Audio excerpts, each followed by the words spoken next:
तुर्की में सियासी सूरत हाल इस वक्त कशीदा हो चुकी है और गुज़श्ता 5 दिन से मुल्क के सबसे बड़े शहर इस्तांबुल समेत दीगर हिस्सों में ऑपोजिशन जमात की कॉल पर बड़े पैमाने पर हुकूमत मुखालिफ मुजाहरे हो रहे हैं, जिनके खिलाफ क्रैकडाउन भी सामने आया है। सैकड़ों मुजाहिरीन गिरफ्तार भी हो चुके हैं और इन मुजाहरों को 2013 के हुकूमत मुखालिफ मुजाहरों के बाद मुल्क के सबसे बड़े मुजाहरे करार दिया जा रहा है। तुर्की में होने वाले इन हालिया एहतजाजी मुजाहरों का आगाज़ 19 मार्च को इस्तांबुल के मेयर और आइंदा सदारती इंतखाब में सदर रजब तैयब एर्दोआन के सबसे सख्त हरीफ माने जाने वाले ऑपोजिशन रहनुमा इकरम इमामोगलू की गिरफ्तारी के बाद हुआ था। इसके बाद इतवार को अदालत ने भी उन्हें जेल भेजने का हुक्म दे दिया था और अब केस के ट्रायल का इंतजार है। तुर्की की वजारत दाखिला ने उनकी मेयरशिप भी मुअत्तल कर दी है। वाज़ेह रहे कि 19 मार्च को इकरम इमामोगलू की गिरफ्तारी के बाद उनके खिलाफ इब्तदाई तौर पर करप्शन, रिश्वतखोरी और दहशतगर्दी के इल्ज़ामात आयद किए गए थे। तुर्क खबर रसां इदारे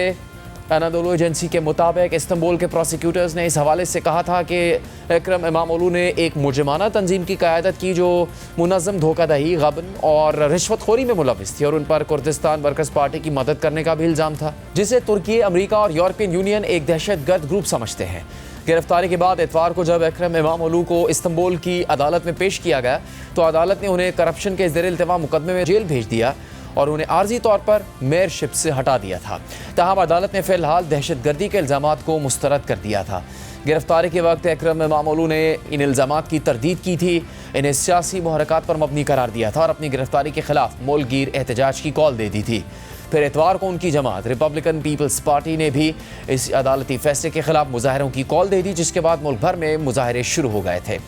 इस सारे मामले पर तुर्की के सदर रजब तैयब एर्दोआन ने गुज़श्ता हफ्ते कहा था कि हुकूमत अमन आमा में खलल को बर्दाश्त नहीं करेगी, जबकि सदर एर्दोआन की हुकूमत अदलिया को आज़ाद करार देते हुए इस बात से इनकार करती है कि इकरम इमामोगलू के खिलाफ तहकीकात सियासी मुहरकात पर मबनी है। लेकिन इस वक्त सूरत हाल यह है कि इस्तांबुल समेत मुख्तलिफ शहरों में ऑपोजिशन सड़कों पर है, एहतजाज किया जा रहा है और अब तक कई सहाफ़ियों समेत सैकड़ों अफराद गिरफ्तार भी हो चुके हैं। BBC के मुताबिक तुर्क पुलिस ने सुबह के वक्त छापों के दौरान इस्तांबुल और इज़मीर से कम 10 सहाफ़ियों को हिरासत में ले लिया, जबकि खबर रसां इदारे AFP ने रिपोर्ट किया है कि गिरफ्तार किए गए 10 अफराद में उसका एक फ़ोटोग्राफ़र भी शामिल है, जिसे उसके घर से गिरफ्तार किया गया। जबकि तुर्की के वज़ीर दाखिला अली यारलिकाया ने कहा है कि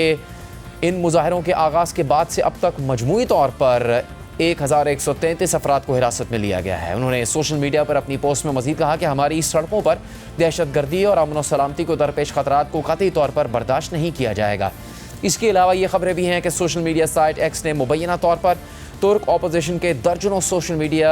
एक्टिविस्ट के अकाउंट मुअत्तल कर दिए हैं। बैनुल-अक़वामी जरीदे पॉलिटिको के मुताबिक एलन मस्क के सोशल मीडिया प्लेटफॉर्म एक्स ने तुर्की में ऑपोजिशन से ताल्लुक़ रखने वाले कई अकाउंट्स को मुअत्तल कर दिया है। अकाउंट्स की ये मुअत्तली इस्तांबुल में वसी पैमाने पर मुजाहरे शुरू होने के बाद हुई है। वाज़ेह रही कि इकरम इमामोगलू 2019 में पहली बार इस्तांबुल के मेयर मुंतखब हुए थे और उसके बाद 2024 में वो दोबारा मेयर मुंतखब हो गए। तुर्की की सियासत में इस्तांबुल की मेयरशिप को काफ़ी अहमियत हासिल है और तकरीबन 22 साल से ज़्यादा अरसे से तुर्की में हुक्मरानी करने वाले सदर रजब तैयब एर्दोआन भी वज़ीर आज़म और सदर बनने से पहले 2 बार इस्तांबुल के मेयर रह चुके हैं। BBC के मुताबिक तुर्क सदर एर्दोआन ने एक बार कहा था कि जिसने इस्तांबुल जीता वो तुर्की जीत गया, लेकिन फिर 2019 में जब इकरम इमामोगलू ने मेयरशिप जीती तो सदर एर्दोआन को अपने ही अल्फाज पर गुस्सा आया और उन्होंने इन इंतखाबात पर तनकीद करते हुए दोबारा इलेक्शन का हुक्म दे दिया। मगर इकरम इमामोगलू ने दोबारा होने वाले इलेक्शन पहले से ज़्यादा फैसला कुन अक्सरियत से जीत लिए थे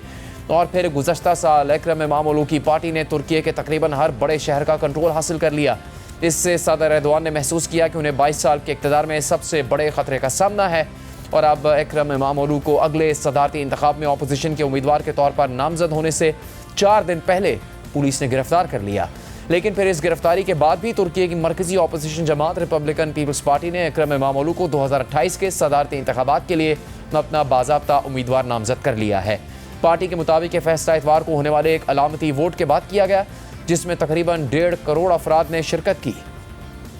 इस नामजदगी के बावजूद इकरम इमामोगलू के सामने अभी भी बड़े सवालात मौजूद हैं। पहली बात यह है कि वो अब जेल में है और उन्हें बाज़ाब्ता तौर पर गिरफ्तार किया गया है और उन पर करप्शन का इल्ज़ाम है। इसके अलावा इस्तांबुल यूनिवर्सिटी ने उनकी गिरफ्तारी से पहले ही ऐलान किया था कि वो मुबैना बेज़ाब्तगियों की वजह से इकरम इमामोगलू की डिग्री मनसूख कर रही है।